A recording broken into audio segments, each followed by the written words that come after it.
In episode 6, things continue to go well in Sintra. The relationship between Francesca and Frangilla is great. But Francesca has noticed something different about Frangilla since Kahar showed up.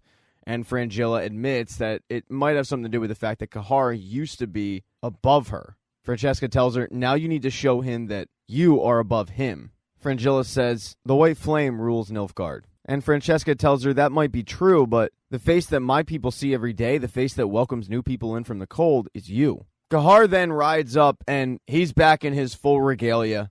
He tells her that he understands she made a tough decision to align herself with the elves, and that's fine. But there's a mission at hand here, and they need to get back to it. Ciri. When Francesca returns to the castle, Filavangelo comes in and gives her an update on building elven warriors. He then tells Francesca that something is feeling off with him ever since Kahar arrived. He feels more vulnerable. And that includes Frangilla. Francesca, already having the conversation with Frangilla, says, I'm taking care of it. Filavangelo then tells her that at first, yes, he was skeptical of this relationship with Frangilla, but it's worked out. So he's there to do whatever Francesca wants him to do. She says, the thing I need you to do right now is just be by my side because she is very pregnant. He then goes outside to do a training session with some elves, including Dara. But Kahar shows up and wants to show everybody who's really the warrior. He starts doing a, quote, demonstration with Dara, and when Dara kind of holds up to the test, Kahar kicks him down. Kahar then insults the elves and Filavangelo puts a knife at his throat, but he doesn't slit it because he gets word that the baby is arriving early. He looks at Kahar and says, you're lucky, and then he heads up to tend to Francesca. And after what appears to be a pretty damn easy labor, I'm guessing Francesca didn't get an epidural, she delivers a baby girl, the first full elven baby to be born in decades. Frangilla leaves Francesca and Filavangelo to be with their child, and then she heads out to overlook Sintra, but she's joined by Kahar. She asks Kahar, have you ever seen people this joyous? And he says yes, once, after the usurper was overthrown and the people rose up. Kahar then pulls out a letter, and it's from the White Flame. Frangilla nervously asks, when is he going to be here? And Kahar says, any day now. She then hears the voice from the old woman in the hut tell her, first they'll take your power, and then they'll take your freedom. A few doorways down, Dara is reporting everything he's heard back to the owl. He's finally figured out what they're after, and he can't believe that it's Ciri. Now, one person not in Sintra is Istredd.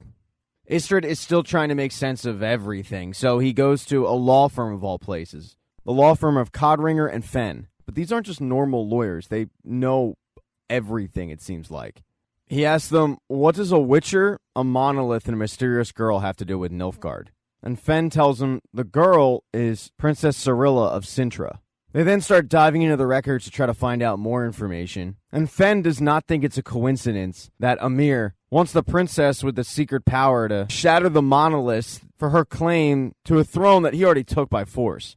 Istredd points out that there's a gene that keeps showing up in Cintran chronological records that he's never heard of. Codringer grabs a scroll, and Fenn reads it, and it tells of a story that when the elves were threatened by humans, they built a weapon to destroy them. But Fenn realizes there's a mistranslation here, that the elves didn't actually build a weapon, they built a warrior. And that's when Codringer has an epiphany and says, Lara Dorren. Lara Dorren is a legendary figure that had a baby but died in childbirth and said with her last breath, know this, my curse will hound your descendants until the 10th generation, until the columns of time and space tremble and open for my people. Then my vengeance will be born again. Lara Dorren was that elf that Ciri and Marigold saw when they went into Ciri's soul. Codringer thinks this is ridiculous that Calanthe would hide her elven bloodline because she knew what lurked in it. But Istredd says, yeah, because what hid in it was a generational weapon. And then finally, over with Ciri, they do end up leaving Kaer Morhen. Vesemir is disappointed in himself for how he acted, pushing them away. Marigold, however, walks in and tells Vesemir, we've been fooled. Whatever is running through that girl's veins and whatever we made from it, aka the mutagen, it's more dangerous than we know. Vesemir's medallion then starts shaking, and he drops to the floor saying somebody's here, but he's incapacitated. And that's when Rhys shows up. Rhys attacks Vesemir. He wasn't expecting Marigold to be there, though, and Marigold does end up coming to his defense, but Vesemir is pretty banged up. Triss ends up patching up Vesemir, but when she walks out and sees the other Witchers, they're kind of blaming Triss for this because, after all, it was a mage who did this to their mentor. But Triss says, this wasn't one of my guys. Honestly, I don't even think Vesemir is what he was after. And one of them makes a comment that at least Rias had left empty-handed. And that's when Triss realizes Rias didn't leave empty-handed. He left with the mutagen. Triss waits for Vesemir to be healed up. She tells him about the missing mutagen, but says, I also have to go. She portals and sees Tissaia, and tells Tissaia, I'm telling you this because I trust you. I know for a fact that a drop of that girl's blood could destroy the world. And what terrifies Triss is she knows there's a lot more than a drop in the hands of this mysterious fire mage. Rias goes and meets with Lydia and shows her the mutagen, and she wants it, but he says that wasn't part of our arrangement at all. Now that he has a little bit of leverage, he says, maybe we can rearrange this deal. I want to meet your employer. She tells him that her lord is a private guy, and then asks, why do you even want to meet him? And Rias tells her that he seems like a guy with vision, and he would like to help him see that vision through. She promises to see what she can do, and then they start talking about how to get Ciri. And as I said, both Geralt and Ciri had left Kaer Morhen, and Geralt and Ciri are headed to a temple school. It's actually a school that Geralt went to when he was a young boy, about Ciri's age. It's also a place where there's no fighting, there's no politics, they accept everybody, so you don't have to worry about watching your back. But on the journey there, they are attacked by that monster that flew out of the crack. Just like the previous monsters, this one was attracted to Ciri, but Geralt is able to kill it. Unfortunately, his horse Roach ends up dying in the process. Just before they arrive at the temple, she tells Geralt that she got the sense this monster didn't actually want to hurt her. She then tells Geralt about killing the 4 people when she screamed. She clearly feels guilty. For Geralt, though, that's rookie numbers. You gotta bump those numbers up. When they get into the temple, they meet the headmaster, a woman named Nennecha. She meets with Ciri one-on-one and talks to her about controlling Ciri's chaos. She then has one of the top students, a kid named Yare, who's studying to be a historian, show Ciri around. And Nennecha has a private conversation with Geralt about how screwed Geralt truly is. Nennecha tells him kingdoms are going to want her on her status alone. Nilfgaard already does. And if she has elder blood, Geralt, she's a tinderbox. Nennecha then asks Geralt, did she really recite Ithilne's prophecy in one of her episodes? And Geralt says she did, but I'm not going to let folklore dictate my path. Nennecha tells him that Ciri is a child of destiny. There are forces at play that are bigger than both of them combined. And the relationship between Geralt and Ciri just isn't enough. What you need to do is find what is missing in that girl, and then maybe you stand a chance of helping her. Ciri, meanwhile, walks around with Yare, who is clearly not around females a lot. He is completely nervous. And she comes across this floating metal ball attached to a chain. It's called the Orbuculum. Ciri has no idea how to use it, so she's got to get to work practicing with it, trying to figure out what it does. And as Ciri was taking a quasi-tour of the temple, Geralt ended up going to the room that they're staying in. But when the door opens up behind him, he is shocked because it's not Ciri who walks through that door, it's Yennefer. They're both shocked to see each other, they both kiss, but they're also both caught by Ciri. Geralt introduced the two, and Ciri has, of course, heard of Yennefer before. Yennefer, on the other hand, of course, has heard of Ciri because Ciri's the one she's looking for. The three then go share a meal where Ciri tells Yennefer, Geralt says you're the most powerful mage he's ever met, and Yennefer's pretty flattered by that. Yennefer asks Geralt why he's there, and he kind of deflects. He then tells her, I met one of your friends, and he told me about Artuza. Is that why you're here, hiding from the Brotherhood? And she says, yeah, it is. Ciri then tells both of them, I'm going to head off to bed.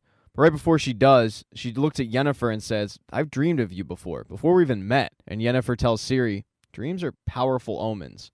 Geralt and Yennefer then roam the halls getting caught up, apologizing for their past, but then they get to present-day stuff. Yennefer tells Geralt, I saw Jaskier. He was being attacked by a mage who could control fire, and the mage was looking for you. And that's when Geralt realizes this guy wasn't looking for me. He was looking for Ciri. But Geralt has noticed that Yennefer's heart has been racing ever since she came back. He asks her, why are you really here? And Yennefer tells him, I've just got some wounds that need healing. Now, Ciri tried to sleep, but she couldn't. She ended up going out in the halls and seeing Nennecha. They start talking a little bit, and then Ciri starts cursing the fact that nobody in her previous life told her who she was until Geralt showed up. Nennecha chalks it up to, maybe these people had a reason for it. Maybe they were trying to protect you. Ciri, your true power resides in more than your blood. With the right guidance, you may have the ability to break this cycle of hatred that runs in your family. She then leaves Ciri alone, and Ciri continues to roam the halls until Ciri comes across a book that's laying on the ground. She opens it. She happens to flip right to Ithiliene's prophecy. She recognizes the words in it, but before she can really process it, she notices that her hand is covered in blood, and there's a blood trail on the ground. When she follows the blood trail, she finds poor Yara beat to crap. As she's telling Yara she's going to go get help, that's when Rhys, along with 3 other guys, end up popping out of the hallway to take her. Ciri is able to hold them off long enough for both Geralt and Yennefer to show up and save her. Geralt tells Yennefer, take her, make sure she's safe.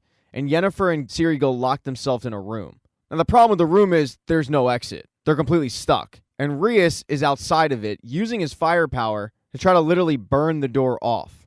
Geralt is tasked with taking out his 3 goons, which he does in epic fashion. But as both women are trying to figure out a way out, Yennefer looks down at the orbicolumn and realizes that it's changed colors. She tells Ciri, this thing senses magic and it's not mine, so it must be yours. She then gives Ciri the words that are needed to cast a portal. And that portal opens up just in the nick of time. Some of the door is completely burned through. And Rhys would have been able to get through if it wasn't for Geralt throwing a sword at him. It forced Rhys to portal out of there. But as Geralt goes to grab Ciri, he looks through the door and sees Ciri walk through the portal. And he tells Yennefer, please, don't do this. But she does it anyway. And they both portal to God knows where. Thank you so much for checking out this recap. Please consider subscribing to the channel. Hit thumbs up if you liked it. Smash that thumbs down button if you thought this sucked. Make sure to be nice in the comments section. If you don't see the next video up in the end screen there, I'll get it up in a few days, not to worry. And I have merchandise, so go buy a mug or something. It's never too early to think about Christmas gifts, folks.